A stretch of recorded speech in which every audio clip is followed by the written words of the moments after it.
Hello, everybody. Welcome to another episode of the Gio and Joey Show with guest Jared. How are you doing today? It's great. We'll be talking about that book in a few seconds. Joey, how are you today? Better than I deserve. Amen. Jared, tell us what's new in your universe. How are things going? Things are going better than expected, Gio. As a new author, the struggle is selling enough books. I need about 1,000 reliable readers, people who, anytime I drop a book, they want it. Hmm. And my experience is that between a quarter and a half of people who read Bright Star are like, okay, I want the sequel. I need to get that book into 4,000 people's hands to be in the ballpark of making a decent living if I'm releasing 2 books a year.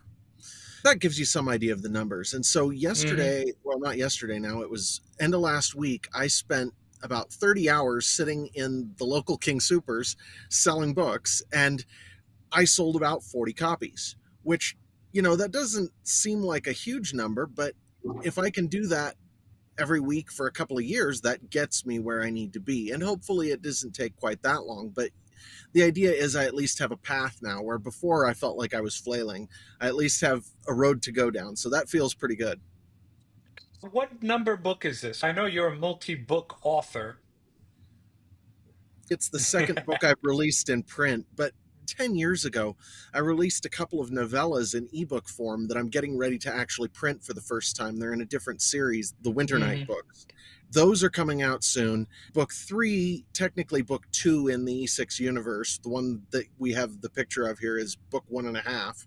It's an anthology of stories about characters in the first book, Bright Star, past, present, future, gives context for the universe. This is technically book 1.5. Book 1 is out. This dropped about 4 weeks ago. Mid November, I'm dropping book 2, The Veil of Mysteries. Tell us more about this book before we talk about Sure. book two. Where does this pick off and where does it end off as you transition to book two? Since this So is 1.5. this book has 5 different short stories in it. 2 of them happen 1,000 years before Bright Star, and they're the Mm, story of John and Rachel Casizia, who are 2 of Nate's friends that he meets at the beginning of Bright Star. Okay, so those are the first 2 stories. The third story, The Keeper of the Mysteries, is about Taran Galton, who is the Keeper of the Mysteries, and he's sort of the watchdog for the Aurora Galaxy around the time before Bright Star comes in. And the Keeper of the Mystery story occurs just seconds before Bright Star appears in the universe. So it gives you kind of a prologue to Bright Star and a lead into the story from a different perspective, tells you a little bit about what happened and why his ship is a wreck in Bright Star. The fourth and fifth stories are about somebody who you haven't met yet. He's introduced in The Veil of Mysteries, which is book 2, and it's sort of how he meets Nate's friends, the rest of Nate's friends, and his origin story. It's context for notable characters in the universe. mhm. And for people not familiar with you as an author, I mean, these books aren't without a moral story behind them. What are some inspirational background themes that people would be familiar with, even though they're not familiar with the characters of your books? Absolutely. Here's a fun one. This is something I don't get to talk about often. How much do you know about St. Christopher? Either of you guys? Okay, yeah, yeah, yeah. I know some. Probably not as much knowledge you're gonna I drop think, on us, but go Joey, ahead. I think you're muted, man. So Yeah, I just know of Joey. the St. Christopher medals, right?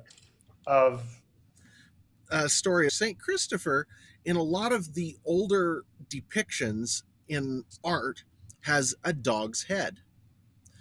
And the reason for that is they say that he actually was a Nephilim.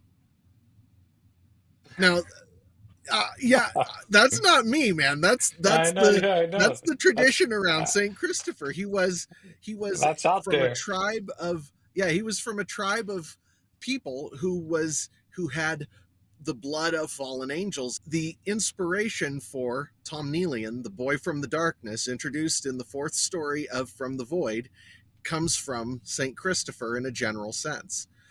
And Saint Christopher, the version that I heard, he was praising Jesus for saving him because he had a bestial nature and he had trouble not just being angry and hating everyone around him and wanting to kill and destroy everyone. And he came to know Jesus, and Jesus changed him.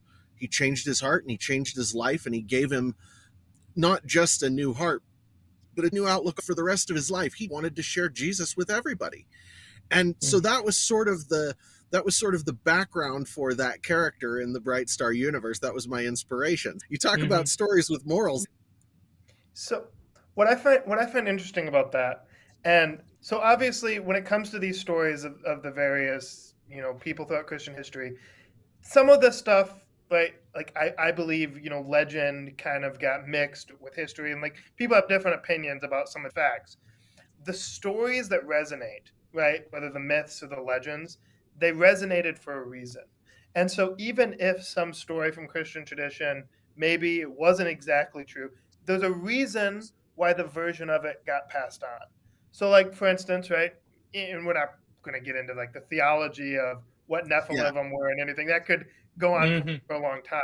Well, I maybe have a different opinion, but that doesn't matter. These stories got passed on because a culture, I don't know exactly the way to talk about, but like Jonathan Pageau talks about, right? A culture they found encodes them to things be, in stories. yeah, they found them appealing to a core part of their beings and passed them on because they were valuable. Joey, perhaps what you were saying is you don't make a counterfeit of a $2.50 bill, right?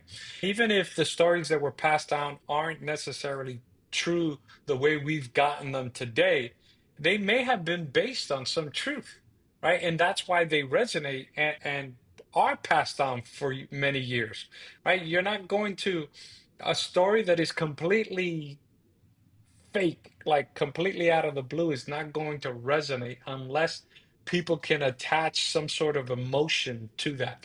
And so in other cultures, you see kind of stories, even like Star Wars, for example, you kind of see that battle between good and evil that the Bible talks about. Is it like Star Wars? Probably not. But the battle between good and evil is real. So stories like that resonate. That's why stories around the Nephilim have continued. Even in this case, we all have this nature that we want to do things that we shouldn't do. And so is it easy to resonate with somebody who has this nature that is really difficult and dark and fallen, and then he's given this opportunity, he's given this new heart, he's given this ability to move toward the light, and absolutely takes it. That resonates with us and matters. That's what I'm reaching for. Everything I write in detail is fiction. There's no, I'm not writing, I'm not writing documentary stories. I'm not writing Hmm. history. I'm writing fiction. And so to say that I took my inspiration from something that has touches of questionable source material, so what? It's still What's the point? valuable, right? Huh? Yeah. Exactly. I said that's the point. Yeah, Hmm. exactly. So yeah, so there's some details on From the Void for you. That's a fun one. Hmm. Nothing in the Narnia tales is real, but the themes are. Your Right. stories teach universal truth grounded in and biblical themes. The best an artist can do, whether it's, someone who paints, someone who draws, or someone who writes, or whatever it is, when you're creating something, the best you can hope to do is reach out into the world and find something true, and leave it in what you've created for people to find, for people to see. Maybe focus on it in a way that brings it to light and helps people to understand it better, to see it clearer. That's the best we can hope for, that's what we aspire to. The base requirement is to tell a good story and put yourself into the characters to draw people in, but the aspiration is to leave some truth there. I can't make any claims. I'm Hmm. doing my best. Beyond that, I don't know what to say. From the times we've spoken before about the first book and now talking now, I mean, you have a passion for writing. And so, to somebody who's hesitating about putting pen to paper, right? About actually Yeah. writing a book they have percolating in their mind, what are some of the things you would tell them? What's some of the advice to a new writer? Writing is a business and it's probably the hardest there is. So if you want to write something because you take a joy in it, do it. Absolutely do it.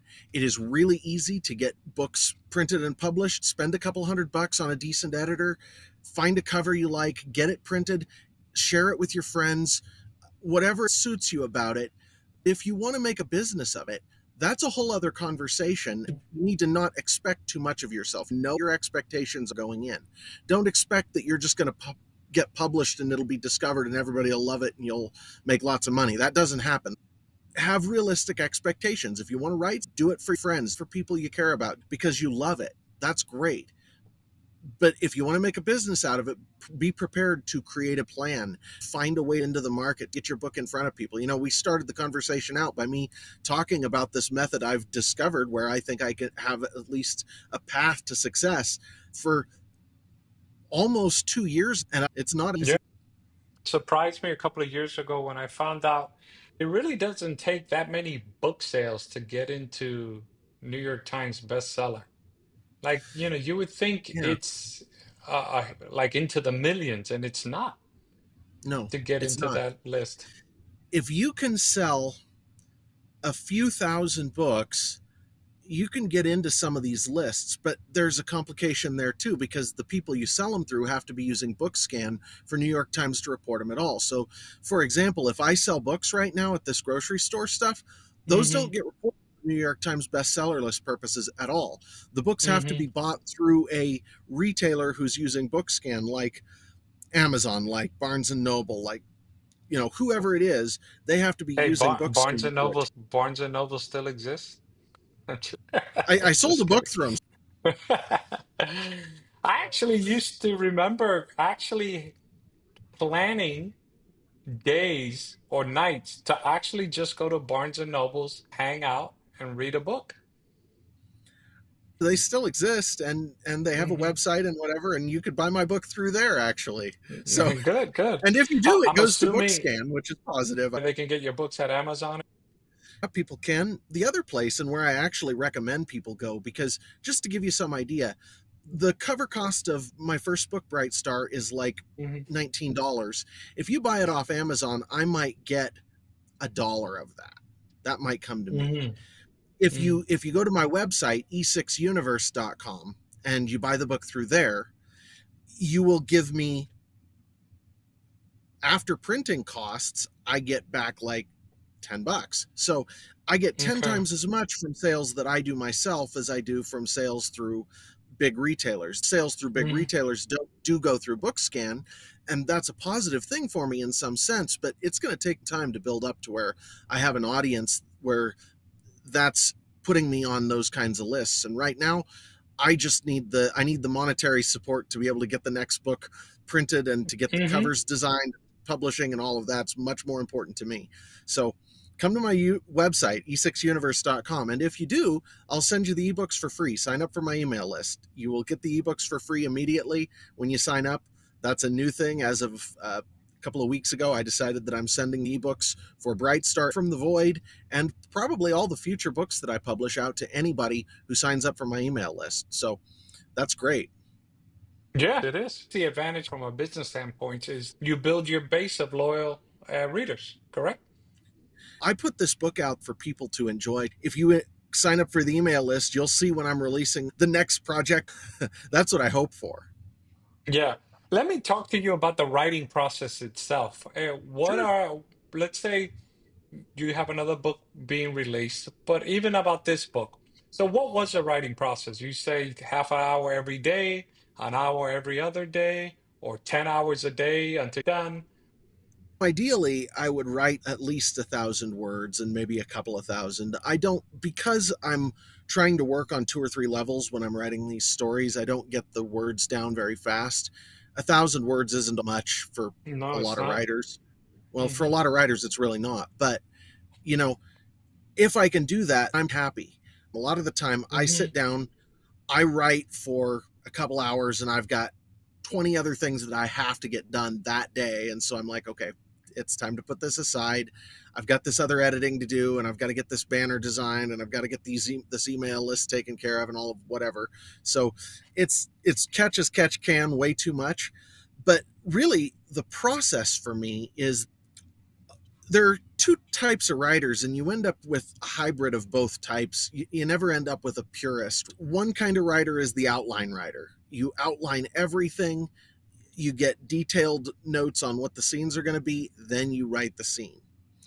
And that's great, but I can't do that. I've tried it and I get bored. I can't finish the book.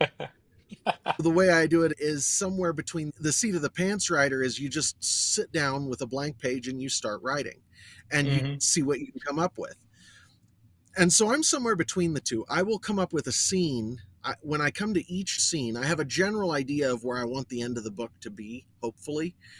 And I come to a scene, and then I come up with kind of an outline for the scene. It's not actually an outline, it's more just, okay, what's this scene going to be like? Who's involved? What are the things that are going to happen here? And what, at the end of the scene, what is it going to kind of look like? And then I write that scene, and that may take me a week or two, to get from the beginning to the end of a scene, because a scene is usually about the length of a chapter in my books. And Hmm. then I go on to the next one and I do the same thing again.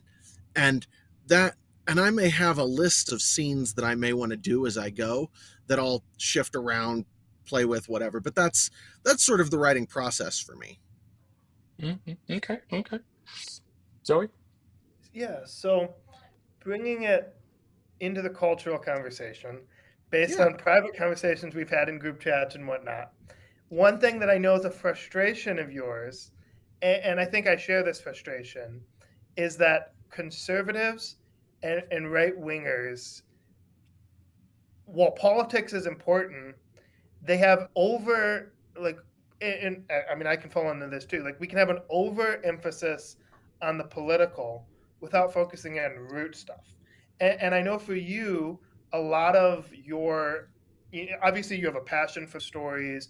And you've mentioned C.S. Lewis had his apologetic works and nonfiction Hmm. that were great and all, but his fiction captured the culture and the hearts and minds Right. of young people. Yeah. Talk about that dichotomy, about the focus on culture over politics. The problem is conservatives have their story.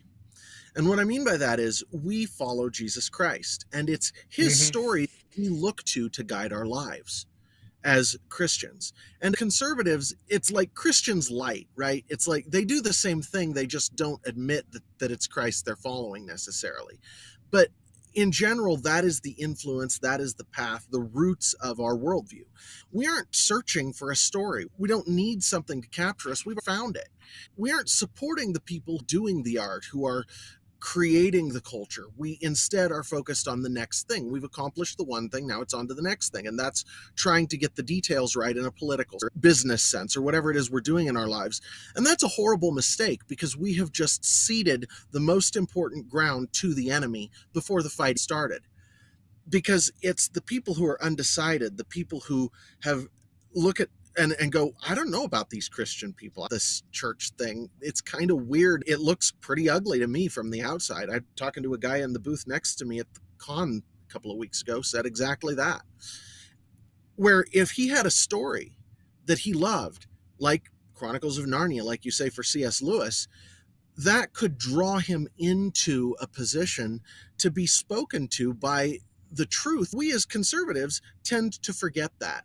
And it will take a real concerted effort for people to actually change anything on that level. That is my passion because it's a desperate need. Did you know Star Wars has a Gnostic mystery religion worldview behind it?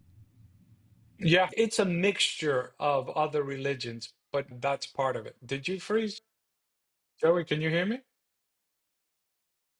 You're on mute. Go ahead. I can still hear you. I think Jared might have frozen. Let me message him. Yeah. Okay.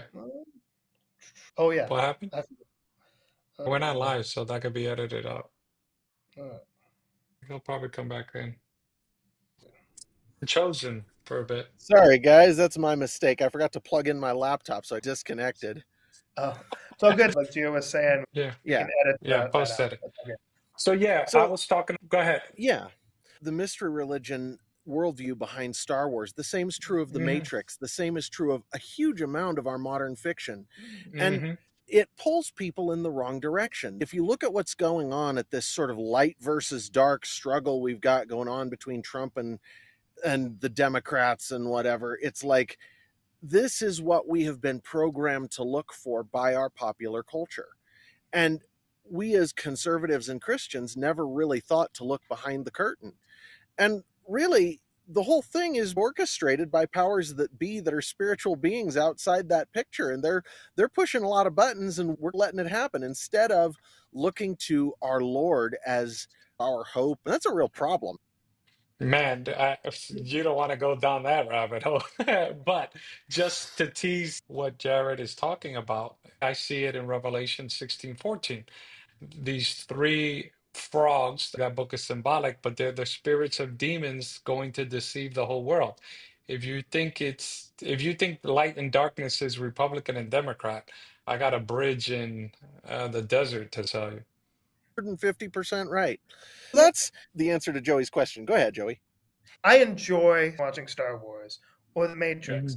The Me too. problem is, and I'll see, right, like, and I think this is fine to do, right, because I think this is what people are watching, right? And so if you can draw a lesson out from it that's positive, that's fine, right? And you'll see these, these kind of ministries that pop up about like teaching the gospel, like by making a metaphor to Star Wars. And it's like, okay, whatever. But like at the end of the day, because it's not right, like George Lucas is influenced by Eastern religion, maybe a little Mhm. Christianity, Carl Jung and psychology. Maybe you can draw a good point if you're really good. Like in Lewis, Aslan represents Christ. The wicked Mhm. witch represents the devil. The kids are us fighting over good and bad. Yep. Edward goes with the witch, but then he comes back in his redemption. I don't need to draw lines. That's what I like about your work. Because you're explicitly Christian, it's not like, in a lot of ways, it's like the guy from The Matrix. Neo. Neo is kind of like this aspect of the gospel. It's like, no, with your stuff, like it's explicit. And that's why, even if conservatives are short sighted about it, right? I know Yeah. Clavin has been beating the culture drum for forever. More Yeah. conservatives need that. The key is I need enough money to feed my kids while I do this. Conservatives don't care about it so much. That's a huge struggle. If you're a lib trying to get into that space, you've got support. If you're good, I just don't. It's something we need to pay attention to. Maybe I'm wrong, fine, but if not, we have a big problem to solve. I'm going to make an appeal here because I know that in our extended friendship circle, we have some people who are very good friends of the Daily Wire. So I'm thinking of you. Get a couple copies of Jared's book and give them to your friend Jeremy. Right? Maybe that's not that they're going to take it up, but if some of these guys are talking about our young budding artists, even if Andrew Clavin knew I existed, was willing to talk to me on his show, that would make a big difference for me. Any little bit of Mhm. traction I can get makes a huge difference. Whatever people can do to help, I totally appreciate it. I'm 100% set on this course. Any help I can get, I am more than grateful. We need a conservative version of Oprah's book club. Remember, for a while, anytime We she do. had anybody on that show with their book, boy, it became an instant top seller. And so we need a conservative version of that. We need books, video games, TV series. We need and these are all things I would love to be able to do with Brightstar, but those are the places where the culture is even more than books right now. Books are great, but Mhm. young people don't read books as much as they play video games. They don't read books as much as they watch TV series. So I am an admirer of, and I very much appreciate what the Daily Wire is doing in that sphere. And it's one of the Mhm. things where early on, I thought maybe if I can get Jeremy Boring and or Andrew Clavin's attention, that I can help them out somehow. Maybe I can contribute somehow to what they're doing because I am a huge admirer and 100% on board with the vision. So you have book three, Yeah. which is book 2.0 coming Well, out. it's When? it's book 2 due out November 16th. Okay. The key here is this is sort of an episodic look at Bright Star's life. By the end of it, we'll be 4 or 5 books along, and there will be a very much a complete story arc there. Each one of these books has a story arc to it that is complete start to finish. But each book is just a set of adventures that he's having with his friends in this new universe he's in, and Hmm. hopefully a little bit of personal development along the way. Hmm. I don't want to do too much in the way of spoilers, even No, though of I'm just course, no, no doubt. itching No. to share it with people. You were talking about making this sufficient to support your family. What would that look like on a regular basis? Each book would have to sell about how many copies? That The numbers base. that it brings me in are not a secret. If you self-publish a book, you can go to Ingram Spark and you can do a calculator on their printing cost calculator without even signing in. You can do a printing Hmm. cost calculator for how much it costs to print a book. I'm having to pay extra for my first couple thousand copies of Bright Stars. It costs me about $8 to get a copy. The cover price is 10. Selling through a big retailer, I need to sell 20,000 copies of the book just to make enough to support my family, because I can release a Hmm. couple of books. You release a couple of books a year, and even if you're busting your butt and doing 4 books a year, you still need like 5-10,000 copies of each one if you're doing it through big Hmm. retailers. If people are buying directly from me, I only need a couple thousand regular readers to make ends meet, because then I'm making like $10 a book or something in that ballpark. And then for Hmm. that, if you want to make $40,000 a year, you need 4,000 copies of books sold a year. That's Yeah. a couple of thousand readers. You'd be amazed at how difficult it is to get 4 people to read your book, much less Hmm. 4,000. It's really Yeah. hard. I could understand how that could be frustrating because I mean, there's 8 billion people in the planet. Like, what's four Well, thousand percentage wise? Know what I mean? And so let's Well, get the it other out thing there. is, people, when they read a new book, they're making an investment of their time Hmm. into your work. And a new author is kind of people are taking a chance. Yeah. Make it worth their while. If you're interested, head to e6universe.com, sign up for the email list, and get both ebooks in your inbox. If you don't like it, leave the list. I don't Yeah. mind. I'm happy. I'm just happy to share the writing with people. I love to have people read it. So yeah, that's the best thing for me, is when people decide they want to take a chance on me, and then people who love it, which honestly I say 25 to 50%. I have 1 out of 10 people who don't finish it when I hand it to them. About There's 5 a out of website, 10, y'all. there's the email sign up on the right side. Half of people who read the book really love it. So give it a shot. And Hmm. I will be starting a new podcast. There should be, by the time this airs, there should be an episode out where we're doing a multicast audio recording of the book, one chapter at a time a week. We're going to read Bright Star and then From the Void afterward, and probably Veil of Mysteries after that. Trying to get it out every way I know how. That's awesome, man. We gotta help the little man fight for his dream. I admire that. A lot of people talk about writing a book, but putting pen to paper and putting it out and putting some skin in the game to try to swim instead of sink in this universe of books. It's to be commended and to be supported. Joey? Sure. I know where 2 copies of your book are, Bright Star. I have one.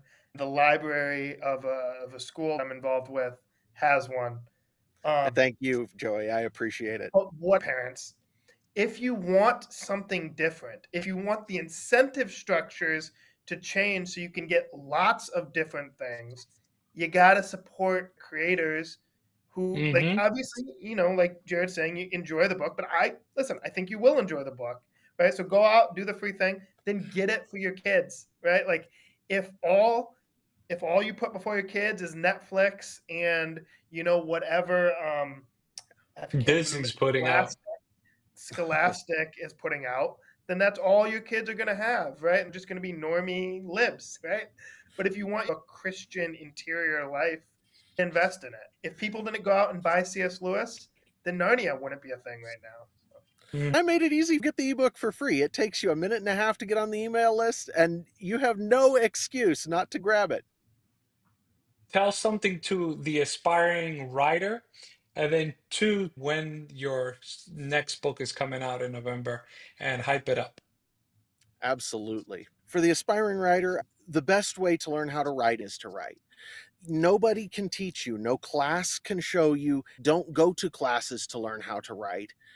Unless you want to go to some kind of like journalism thing to learn how to do grammar and all of the things go into the manual skill of writing. That's Hmm. great. But when it comes to creative writing, don't go to class to learn how to do it. That will actually damage your creative side. It takes years for people to get over a college education. So don't do it. Just write. Mercy. Sit down and write. It took Moses 40 years to get Egypt out of his brain. Absolutely. For the aspiring writer, sit down and write and do it regularly. And don't let yourself be discouraged by the fact that the first stuff you write is bad. I wrote something when I wrote Bright Star. Okay, this book is this thick. I wrote five times this, and decided that it was so bad that I had to throw it away. I still have it, but it's not something that will ever see the light of day short of a Hmm. complete rewrite because it was that bad. That's what taught me to write. The next fiction Hmm. I wrote is getting republished as novellas, hopefully between now and November. I'm republishing and printing Winter Night. It took that long, so don't get discouraged. Hmm.